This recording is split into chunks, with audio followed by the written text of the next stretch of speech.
One of the things that we see in Scripture, and this is captured in most of the broader Christian tradition, is that Adam's sin was not just a passing problem, but Adam's sin had a profound effect on himself, on his posterity, and on the whole created order as well.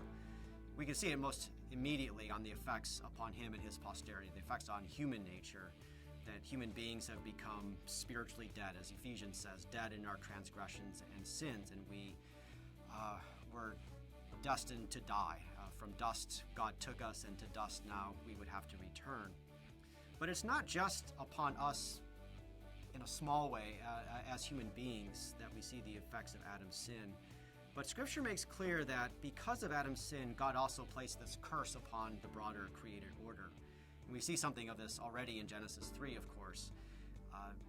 God, when he came and pronounced judgment upon the serpent and upon the woman and upon Adam, one of the things he said to Adam was that from now on he was only going to get his food through his toil.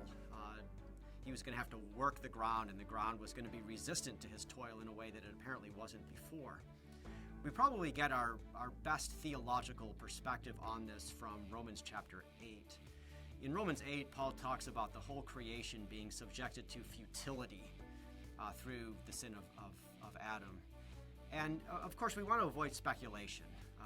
It's tempting to say if Adam hadn't sinned, there wouldn't be terrible diseases, there wouldn't be devastating hurricanes and tornadoes and wildfires and things like that.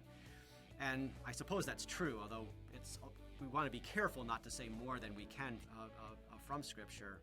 But we do know, whatever exactly the implications were, that this world, this broader created order is not the way it was meant to be.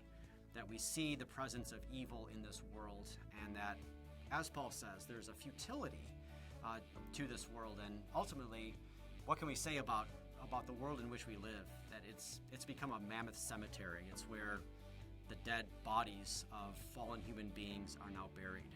And one of the things that is very encouraging, of course, is that Romans 8 speaks about hope beyond this, that creation is, in a sense, calling out for this liberation from decay, and points us ultimately to the resurrection of our bodies, to our adoption as sons, as Paul puts it, to assure us that this curse upon creation is not the final word.